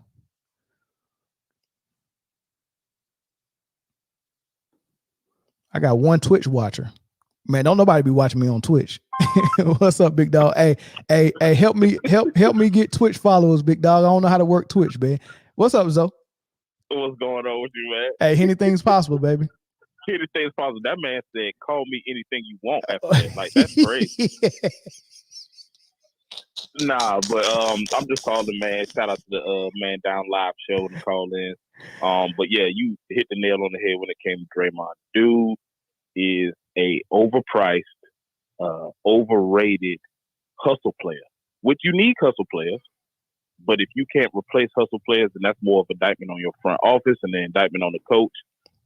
You have to be able to build around your superstars, and you have to be able to know who's expendable. There's no way that you punching your own dude who led y'all bench to a title run, punching him in the face, knocking him out. It's televised all over the place, went viral, and you still on the team. And then you ship out the dude that got hit, right? You're right. That's retarded, man. It's crazy. They mismanaged that, and that's why they're reaping the benefits now of that mismanagement. You said it 2 years ago that Draymond was out the door. I think last year you were talking about Clay needing to be out the door. Yep. Just because if you want to continue winning, you have to build around superstars, and the only superstar on that team is Wardell Steph Curry. Right. So if you want to keep those dudes, then this is the result of that. So, that's all I wanted to say, brother. All right, thanks, bro. Hey, don't forget Friday. We in here with the full panel, man. So y'all make sure y'all show up for the full panel, man.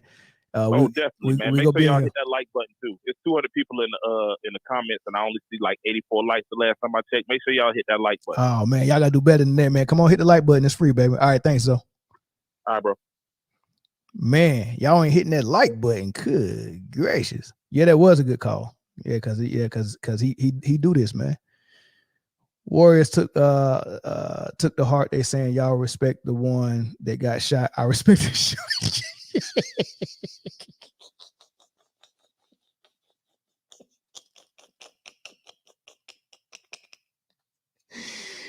Yo, man, y'all was stupid, man. I respect the shooter. Yo, man, imagine giving Oakley 100 million. Exactly, man. Oakley was just happy to be Michael Jordan's friend and get the little chump change he was getting and beat people up. You don't give 100 million to that guy, man. You don't. Right? They so cheap, yo. You can go get James Jones to do. I mean, come on, man. It don't even make no sense, man. It don't make no sense at all. Plus, you can chase other teams' second best players around the Lakers. Yeah. All right, man. So last thing, we almost done, baby. Kyrie Irving is killing in Dallas, yo. Kyrie Irving is doing his thing, right? Let me get this banner out of here. All right, Dallas Mavericks. Kyrie Irving is doing his thing. They just beat the New Orleans Pelicans the other night, and the Pelicans was fully healthy. I think Zion was there, and Ingram was there, CJ McCollum was there. Kyrie Irving is playing. I mean, he's getting the last 5 or 6 games. He's dropping nothing but at least 30. He had 42 last night. Tim Hardaway Jr. had 41. Right, so they balling, and I've always told people, even last year, that when Luka is out, when Kyrie showed up, when Luka was out, they immediately started playing a different brand of basketball, and it was more equal opportunity. And it was plays where Kyrie Irving, even though he was the point guard, it was plays where he would avoid getting the point guard duties. So Hardy, Tim Hardaway, and all those guys that was there could have an opportunity to do their thing, right? And they didn't understand it. Theo Pinkston, they was like, man, we didn't get what he was doing at first. And he kept waving us off like, man, do your thing. Y'all can play too. Like, y'all made it to the league as well. I like contrary to what people believe, especially people who love Luka and LeBron, when they say that the only reason why Luka and LeBron and Harden are ball dominant because they don't have any other ball handlers, that's a lie. Them dudes are legit. They're professionals. But if you never give them an opportunity to do anything, just like Jalen Brunson, nobody could see how good Brunson was because he was playing out of position and playing shooting guard. While Luka at 6'8", 2,000 pounds was running the point. Why would you give Paul Pierce the point guard duty and put Rondo off ball? That's basically what you do when you have a pure point guard on your team in Brunson or Kyrie, and they only so big, 6'1", 6'2", 6'3" at the most. And you say, hey, you be a 2 guard, 6'8", 200,000 pounds. Luka is the point guard, and he's slow, so we got to go at his pace on fast breaks. The only reason why you're doing that is because you want Luka to get the numbers. You want Harden to get the numbers. You want Westbrook to get the numbers. You want LeBron to get the numbers. That's the only reason why they do that, right? It don't make basketball sense, but that's how they play the game now. So listen to how they talked about it on Gil's Arena. I love his game. That's so nice. One dribble, two dribble, pull up. So easy. Like, even all the fancy, crazy stuff he does at the core, his game is so simple. It's fundamental. Yeah. 1, 2, let's go to it. Right away. Go to my spot. Tim Hardaway Jr. might be one of my favorite shooters of all time. I love the way he got that Clay type mentality though. I'm pulling. No matter when it is, I'm shooting. That form is so perfect. When you got the perfect form, it don't matter how I shoot it. It's supposed to go in. If it don't, the wind was off. So this was like the wind was off. What the wind is doing? Yes, indoors. Okay. Cut the AC off, baby. Like Kyrie's last 3 games, right? As fans, you should really understand basketball now and look at it from a different standpoint. When players say these guys are good, and then you say cap because you're looking at stats. Look how much he sacrificed for Luka. Luka's gone. Look who he really is, right? And I don't think, like as players, this is what we know, right? So when we say this person's this person's this, is because we are there real time. So we know how dangerous somebody is, and we know when someone's delegating responsibility, right, to fit in. So when someone says, "Oh, this guy is the best," because we know who he is, but he can't be that if Luka's already there. This is his team, so he has to play Robin when he's really a Batman too. And that's going back to the second option, third option conversation. It's because you're the second option, like Kyrie would be considered the second option on this Dallas team. But when, certain moments arise, your first option is out or off, that second option has to become the first. Yeah. And Kenya got a lot of criticism, I think, earlier on in the season for saying that Kyrie was his guy over Luka. Mavs fans got in their feelings. But Gil, to your point, 2 things. First, we'll just say Kyrie in these last 5 games, 37.4 points per game, 6.4 rebounds, 6.4 assists. He also made a little history with him and Tim Hardaway Jr. both going for 40 pieces. First player in the league to score 40-plus points with 3 different teammates. He did it. Him and LeBron did it back in 2016. He did it with Luka last year, and he did it with Tim Hardaway Jr., obviously on MLK Day. But just to your point now, being able to take that back seat, being a willing Robin, and this is no knock or discredit to Luka. Luka, amazing player, will be in the MVP discussion this season. I think it's more of a praise for Kyrie and what he's been able to do with this team and be like, look, this is your show. I'm just coming in to try and help keep this thing going. But when your ass is on vacay, I'm here to go ahead and do it. But that's what I said. That'd be the problems when we're talking about who's great, who's a top 10 player, who's really that guy, and then you hear players say their list and it don't look like the analysts, because the analysts are just looking at stats and he's only averaging this. Yeah, he's only averaging this because he's giving the ball to this player because this is his team, this is his system, and he's fitting in. When this guy is injured, watch what happens here because now he gets to be who he really is, and people don't understand that. And I think that's why when the whole Kobe and Shaq thing happened, Kobe wanted to show everyone who he was, because it's like, hold on, wait. I know y'all think that I'm riding his coattail. And in my mind, he's riding my coattail because in the last 5 minutes, he needs me because he can't make free throws. Remove him and watch what a god looks like. And no one understood that until you remove Shaq. And then this motherfucker's out there giving people 81, 61. Like, there we go, Well, let's go back to what. So all of that, I've been saying this for 3 years, bro. 3 years.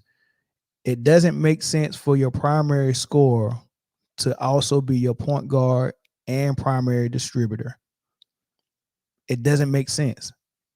If you have to do it, like let's say for instance, someone gets hurt, your co-star gets hurt, or maybe 2 people get hurt, and okay, you got to keep the team afloat, and you do it for like 6 games, 7 game stretch where I just got to wheel these wins out. I get that. But for you to say this is our primary offense, for us to come down with 3,000-pound Luka in the middle of the court with the ball and everybody else standing at the 3-point line watching him dribble the air out of the ball just so he can try to get to the rim, and when he can't turn the corner and get to the rim, do a step back three. And he does about 15 step back threes a game. He'll miss 6 straight, and then he'll hit 2 straight or 3 straight, and then the whole world will just be like, oh my God, did you see him hit 3 straight? After he done missed 6 straight twice, and then you look at it and he's 3 for 19 from the 3. That's all it is. I'm in the middle of the court, everybody at the 3-point line. I'm going to call a screen for someone. Hopefully I get a mismatch on a switch, and then I try to take that man to the hole. And if you come with help and double, then I'm good enough of a pass so I can pick and pop. I can pass to the dude to set the screen and get an assist. Or if you don't switch and you try to hedge and you try to get under the screen or whatever, I can step back 3.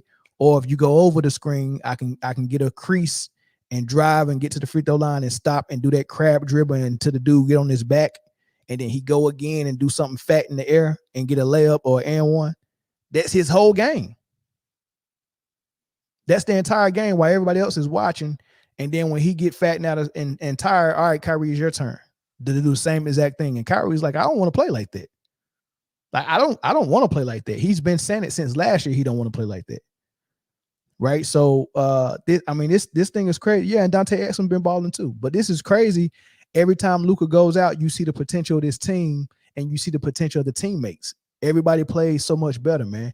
I was listening to a Dallas radio station. You know what? I'm gonna find that clip.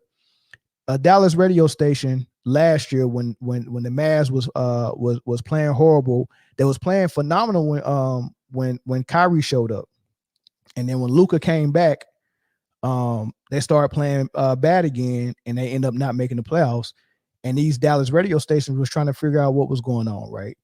And they had insiders. The insiders was like, man, we know what's going on. We know what's going on with the locker room. They had several team meetings, and the team meetings was basically about Luka and how they don't like playing that his style of offense. Nobody wanted to play it. And instead of them fixing it, they got rid of all the people who had an issue with it. Christian Woods, JaVale McGee, Theo Pinkston, Reggie Bullock, all the people who didn't want to play Luka's style, they got rid of. Except Tim Hardaway. They kept Tim Hardaway, but Tim Hardaway didn't like it either. Man, where's that clip at, man? Oh, y'all lucky I can't find it. Y'all lucky I can't find it, man. But yeah, that's pretty much my spiel on it. Yeah, it's the team owner. Mark Cuban wants to play this style.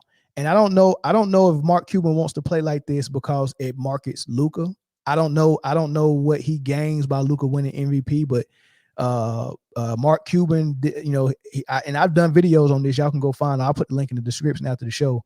But I've done videos on this and played the footage of Mark Cuban he was on Pat Beverly podcast talking about this summer what they expect from the team this season. And Luka winning MVP was one of them. I was like, why would that be a priority? Luka winning MVP, he said the number one priority was re-signing Kyrie. And he said going into the season, he said some things, blah, blah, blah, and Luka winning MVP. Like, he should be able to, if we get enough wins, he can win MVP. And then when they interviewed Jason Kidd earlier this season, he said the same exact thing. So I don't know what it is I don't know what happens to a franchise when a player gets MVP. I don't know if the way they market him in the league and the way they might market him in other areas of advertisement and stuff, I don't know if it brings more revenue to the company or the franchise. I don't know. I don't know why you would want your player to get MVP all the way to the point where you will play a certain style of offense just so he can get the numbers. But every single year he comes in, this is 4 years in a row that Luka has been a preseason favorite to win MVP because everybody knows he's going to average near triple-double and he's going to dominate the ball more than anybody in the league. Everybody always picks him as the preseason favorite to win MVP. But by the time the All-Star break gets here, he's always out of the top 5 because his team not winning enough. And it don't matter who you bring to help him. You can't help a player if you don't have the ball. So if you're going to have the ball all the time and all I can do is catch and shoot and set screens for you and then play defense for you, I can't help you because I have more talent than what I can show if you always got the rock. And if you're the guy that the play ends with, then let somebody else begin the play. Don't be the point guard and say, let's set the play up and then make sure I get it back so I can get this shot off. Or let's set the play up and nobody else is going to touch it. I'm going to get the shot off. Like, you can't have your bet. That's why Kobe and Jordan came off the ball in the triangle, because you're more of a dangerous team when your primary scorer is not coming down here with the defense in front of him and y'all trying to figure out how to get a shot up, and he just in the middle of the floor trying to pound the air out of the ball and set screens and try to.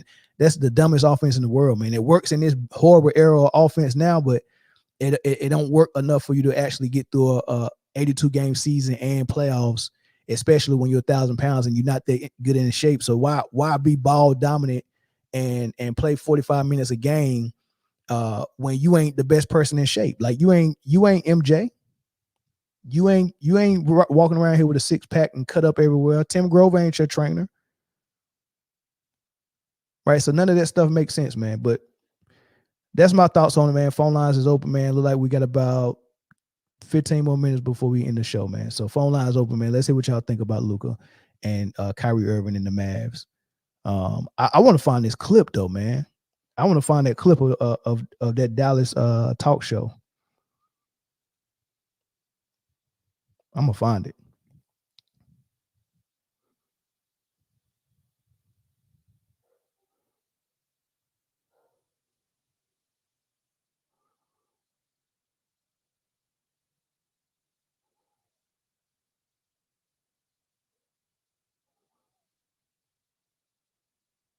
Man, I'm about to find y'all. When y'all hear it, y'all go, if y'all ain't never heard this, 105.3, I think that's the name of the show. Luka.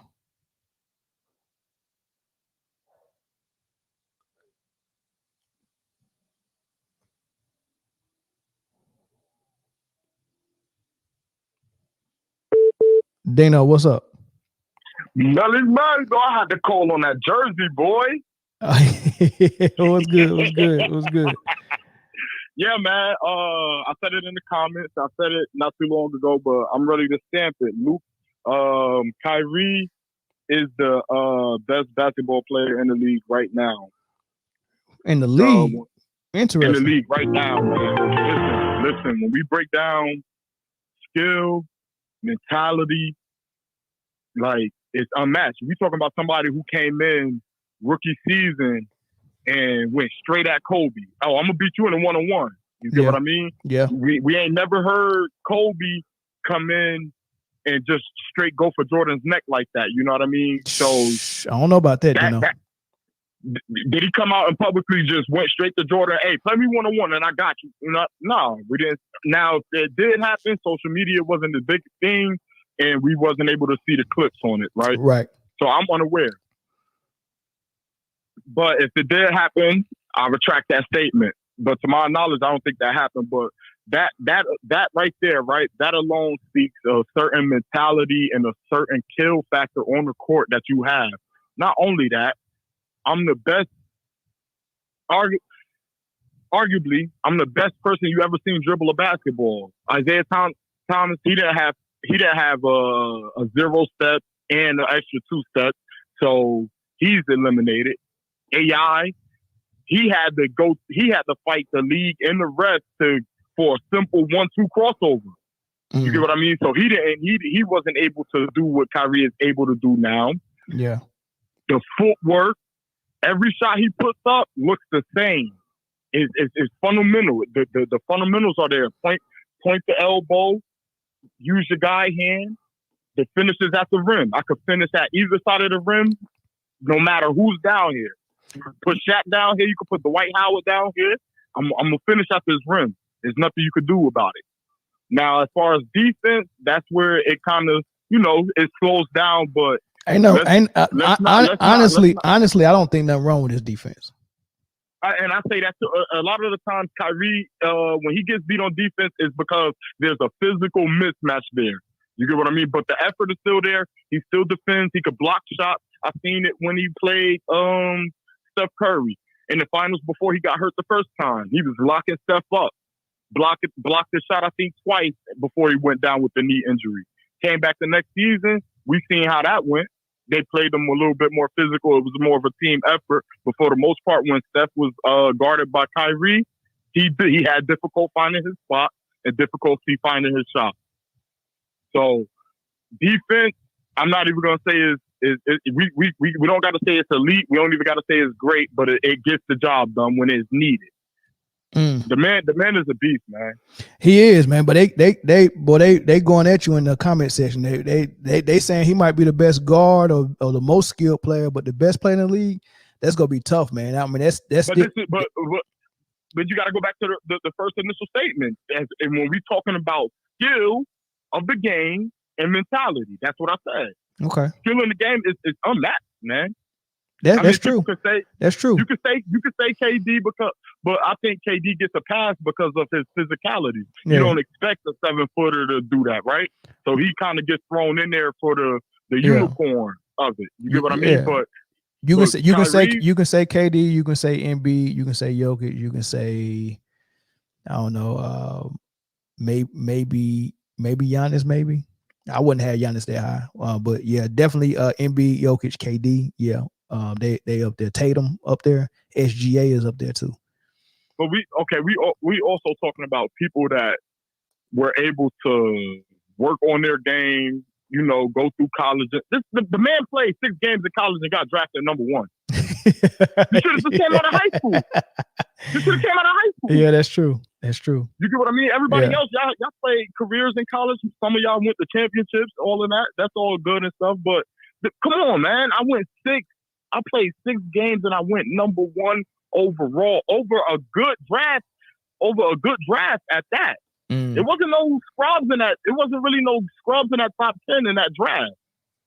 Yeah. You know, but yeah, I give him respect, man. I tip my hat off. He's the best. Again, I've seen him play in person. It's just, man, it's the difference, right? As of right now, there's nobody more skilled in my opinion. And the crazy thing about it, man, is he's always been either better than Curry or on the same level with Curry. Even when Curry was getting MVPs and doing his thing, Kyrie was just as good, and he wanted to prove it and show it when they got to the finals. And he did in that game 1, but that's when he dislocated his kneecap. But he came back. He came back the next season and showed it, and he hit the big shot. You know what I mean? So Kyrie have always wanted to show it, and KD always wanted to show that he was better than LeBron. So it was crazy seeing that Cavs Warriors little trilogy. How many times they go to the finals? 3 or 4 times. You know, in Cleveland. Yeah. They went twice. I don't think they made it because it was 4 times. It was 4 times. KD beat them twice, and Curry beat them once, and LeBron and Kyrie got the second one. Okay. Right. Yeah. Ain't that right? Yeah, I think so. Yeah. Yeah. So yeah, that 4th thing. Yeah, that thing was about Curry and Kyrie first, and then it was about KD and LeBron. That's the little match that I was watching within the match. But yeah, appreciate it, man. Thanks for the call. Absolutely. All right. Let's get one more caller. Let's get 2 more calls. I couldn't find that clip, man. I had just watched it before I started the show, and I thought it was gonna be on my watch history, but it looked like I freaking deleted it, man. Y'all lucky, man. Man, they had the inside scoop because they had insiders and reporters on this podcast, and they was telling them like, man, this locker room is shot. And you know, he was like, I know for a fact Tim Hardaway Jr. has told Luka to his face he don't like playing with him. I know for a fact Kyrie don't like the Luka system. I know for a fact JaVale McGee don't like Luka. I know Christian Woods don't like playing in that system. Theo Pinson, like, you had to read the context clues, man. And I was talking about it all last season, man. And you gotta listen to it. I might bring it up next time I go live. I'll probably bring it up on Friday when we had a full panel, man. But man, they was letting it all out, man. And a lot of people didn't know all that was going on, but I could see it from the outside looking in, because I was like, the way they play with Kyrie is beautiful, phenomenal basketball where everyone has equal opportunity to make a play for themselves and others. The way they play with Luka is Luka has to make the play for everyone, including himself, and everyone else is just standing around watching, waiting for the ball. And that's just a horrible system to play in, man. And it was evident. And Kyrie kept trying to get him to come off the ball. When the Dallas Mavericks is serious about winning, it's going to be when Luka is playing small forward, his natural position. As long as Luka is playing the point guard, I know the Mavs are not serious about winning. They got a point guard in Kyrie. They can't make the excuse that they don't have no ball handler, because that's what they said when Brunson was there. Oh, the only reason why Luka does it is because they don't have a ball handler. I'm like, Brunson is capable. They was like, no, he's not. Brunson's blah, blah, blah. Only reason, okay, we'll see. And then he showed you in the playoffs without Luka. And then he left and went to New York, and he's still showing you that you was a fat Faison lie the whole entire time. So yeah, let's get another call before I end it. Got 5 minutes before I hit 2 hours.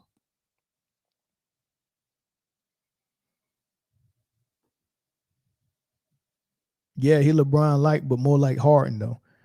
You know, the Luka system is more of a Harden system. LeBron at least is a little smarter with it. LeBron at least when he was playing with Kyrie Irving, it was more of a your turn, my turn. It was more, you know, he took his usage rates down a little bit and let Kyrie do his thing. Luka's not doing that. Luka's still young, and he still want to show people. He still want the MVP. He still want to show people. He still want to win that thing. You know, LeBron was just trying to get hey, look, man, I share the ball, which I do that, blah, blah, whatever. He was cool with it. You know, Kyrie could be Kyrie sometime. You know, he let Kyrie take multiple game-winning shots. You know, it's times the play was drawn up for LeBron, and he said, "Nah, let the kid take it." You get what I'm saying? So I give LeBron at least credit for that. You think Luka is about to let Jason Kidd draw up a play for Kyrie so he can get his shine? Ain't no way. Ain't no way. Not at this time. So they gotta wait. They gotta wait for him to go on fat leave in order for them to start playing good basketball. So Kyrie can get his stuff going. You know what I mean? So, all right, man. So I guess no more phone calls, man. I appreciate everybody sticking with us for the whole show. I appreciate all the super chats. Shout out to all the people that became members. We will shout y'all out on our Friday's episode. We'll shout out the members and stuff like that. I forgot to do it this time, and I don't want to say y'all names wrong. So we'll definitely give y'all a shout out on Friday. And Zoe, please remind me, because I forgot this time, man. So yeah, we'll give the members a shout out, man. If you're not a member, become a member, because that helps the channel out. Now everything you do, man, super chat, the thumbs up, help sharing it, all that stuff help, and it help me justify putting the time in to even do this, man. So the super chats are very helpful and useful. You never know when I need equipment upgrade and all that stuff, man. So everything y'all seeing, the membership, all that stuff going to good use, man. So I appreciate all of it. And then I'll catch y'all on the next episode on Friday with the full panel. And then I catch y'all again next week for my solo show, man. Thank y'all for tuning in. Peace.